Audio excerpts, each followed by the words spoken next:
It's a small overview about VoIP exchanges based on the France situation. But in first, I think we have to present ourselves. So we are just a new company founded last year in February with Blake, Willis, and I. We're just doing consulting in telecommunications and networks. And one of the purposes of this company is to do research and development around a project that I will try to explain during this overview. We are based in Paris, and to assume this project, we get a POP in Interaction 6 in Paris. Blake got an AS, and we're a local internet Polish. We've been in LIR for about 6 months. 6 months. So don't do any looking glass, it's not yet ready. In this way, we're a member of ETSI, RIPE and CC.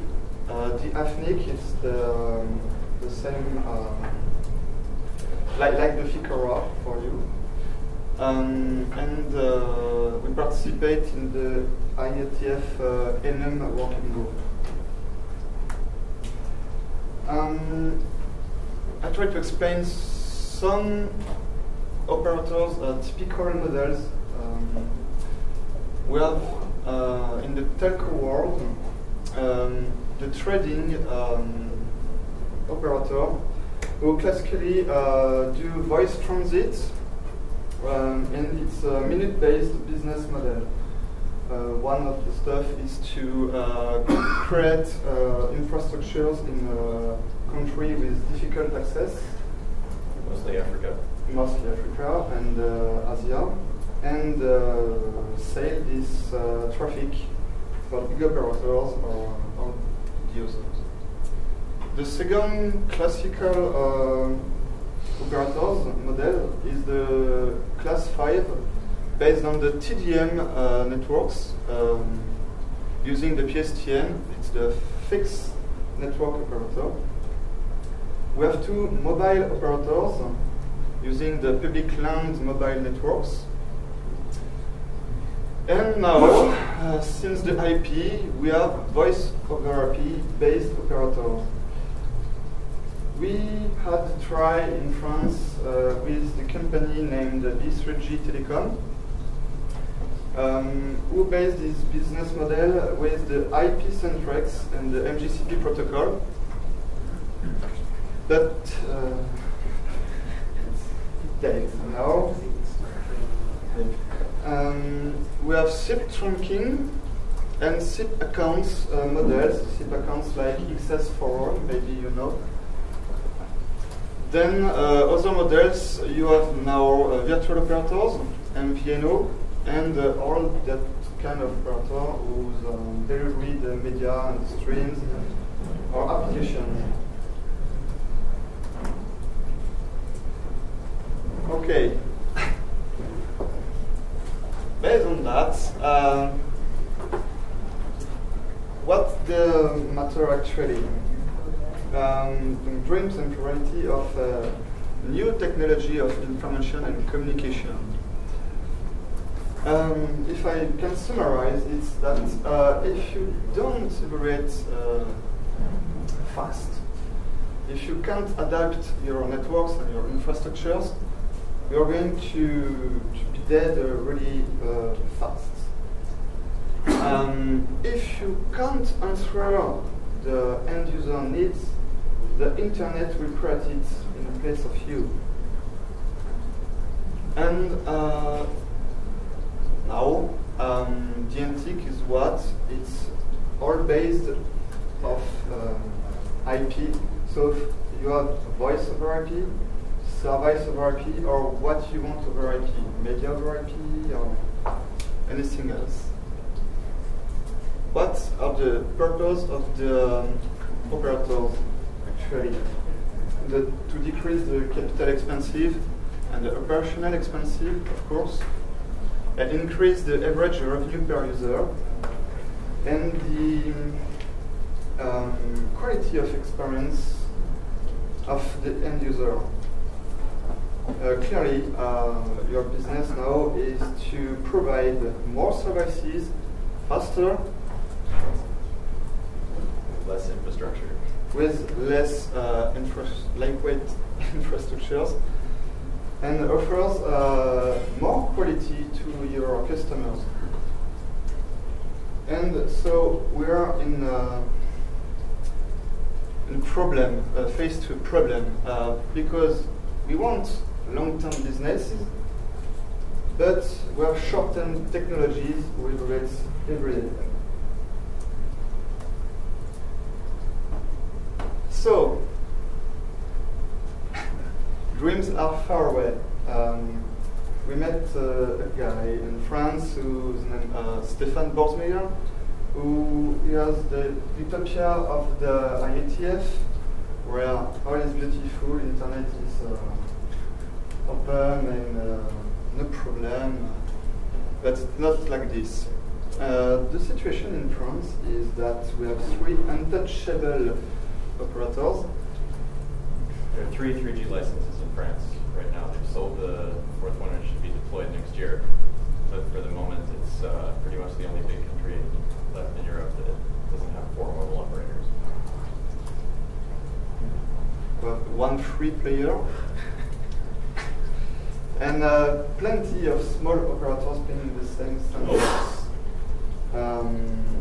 They are fighting to get a bit of markets, and all the telecom stuff are totally blocked because of this administration. It's France.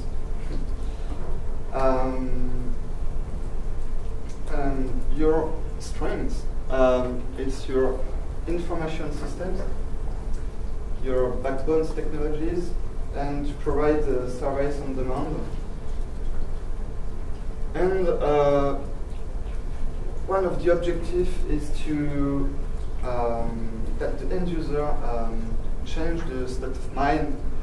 And Everett, you can't ask for Madame Michu or Toto to try to change their DNS to get their SIP account, and no, it's not working like this. The end user has his telephone number, and it's like this since 50 years minimum. You can change them. So, to Everett, what we need? We need more cooperation between small operators or providers, and there's one try concerning the voice. It's the voice pairing firm in New York City, with a trading pairing for voice operators, like the model of the traders, as I explained just before. It's working, but it's the only one really good and working try. Pretty much the only solid platform that has any international participation. In France, we had 3 or 4 tries, but totally dead because of the operators who were not playing the game and don't participate. And at the moment, the situation in France is that if you don't have one of the big players on board from a regulatory perspective and thus from a technology perspective, you can pretty much forget about it. There was an ENOM trial in France, I guess in 2003, is that right? And that expired, I think, a year or 2 later. And since then, ENOM, while it still exists at an administrative level, we still have a right delegation, etc. There is simply nothing in place technically. It's actually at the moment the Minister of Mines and Finance, is that right, that holds the ENOM delegation. So obviously there's there needs to be a significant amount of corporate weight and political will put into the system before the enum situation in France is a reality. Unlike in Finland, where you can actually do stuff with it, thanks to your regulator that's a bit more flexible. So just to sum up the internet exchange point situation in Paris right now, we are actually feeling in the last year or so that things are really starting to move forward. Up until about a year and a half, 2 years ago, the situation in Europe was that, take myself for example, being American, Americans would look at the exchange point situation in Europe and go, okay, well, everybody needs to be present in Frankfurt, Amsterdam, Paris, and London. And they look at London and go, well, there's the links, and then, okay, if I need a secondary link, I go to the LONAP. In Amsterdam, it's, oh, well, I go to the M6. If I need a secondary link, I go to the NLX. Same thing with the DKIX and the CLAREX in Frankfurt. In Paris, they go, there's 4 exchanges. Each one seems to have about 30 or 40 members. Each one has a fairly decent amount of traffic, but I'm not really sure which one to connect to. Some of them are in the same building, but they're kind of all over the place. And the biggest one that seems to have the most members sends me vacation autoresponders 6 months out of the year. So about 2 years ago, several operators, as well as Google, Akamai, and Interaction got together and decided they wanted to do something about this so that the French exchange point situation didn't look ridiculous.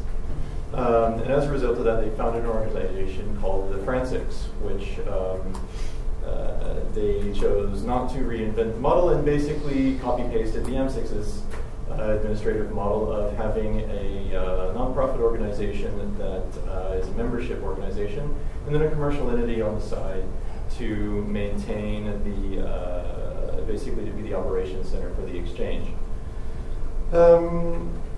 Which pretty much brings us up to where we are today. So far, 2 of those exchanges I mentioned previously were actually exchanges that were not really from a physical infrastructure point of view, even exchanges at all. They were based on the infrastructure of a broadband operator. And in one case, there's still one that we call mort vivant in French, the living dead, that's still there. There's still some traffic going over it, but if you want a new port, it's gonna not work out for you. It's not. And the other one has been through about 3 mergers and acquisitions, and the forensics, as of about 6 months ago, finally managed to make a migratory transition and basically came to an agreement with the current maintainer of that exchange to migrate all of their members over to the forensics infrastructure. So right now, we've gone from, in the last year and a half, a situation where you have 4 exchanges, each one with between 30 and 60 or 80 members or so, to a very large exchange with over 150 members now, if I remember correctly, and pushing up towards the 100 gig level of traffic, which is more than any exchange in France had ever seen. And at the moment, obviously they are not looking to stand still. The exchange infrastructure is in place, but they're looking at offering more services. And one of these that they had started looking at was a GRX, which is in place at the moment on the M6. Basically just a private peering VLAN that mobile operators can use to exchange 3G traffic, mostly used for roaming at the moment. Our idea is to do things a little bit differently on this platform. The forensics is now based since about, I guess pretty much since the spring, it's now based on VPLS as their exchange technology, especially in the core, which makes it a lot more flexible. And our idea is basically to reserve a VLAN separately for each member of what we have started calling the IMS exchange. That will allow each member to have a completely separate security architecture. No broadcast problems, none of those typical layer 2 stuff that would normally be associated with an exchange. And The idea is basically that we certainly don't need to recreate another exchange platform in Paris when there are already 5 now, and create an infrastructure on top of it that will enable voice peering in a secure and scalable way. Yes. Okay. In the presentation, it's XVoIP because if we can provide VoIP exchanges, we can provide media exchanges, streaming. It depends on what every operators would like to provide and share through this platform. So it's the first part. The second part is that we can use this kind of platform to provide and to use it for national stuff or international stuff like NU. Because if we are inside the internet exchange points, we can have access to the world and share all the numbering plans, actually, to publish them and contact them directly. In the meaning, it's if you have a part of your infrastructure in that kind of the platform, so it's like an edge directly in the POPs. The infrastructure is shared between all the POPs. So the fact is, in France X, you can connect to the XP in Paris, in the POP in Paris, and be present in Marseille, another city, to get a new interconnection of voice or what you want in this place. There's another node in Lyon as well. So you can do your service over IP in the manner you prefer, and you can create and provide new services bringing by the operators you are interconnected through this platform. So you reduce your time to market, logic, and you can develop new partnerships to encourage new interests, of course, to transform your business model. The marketing department wrote the last piece.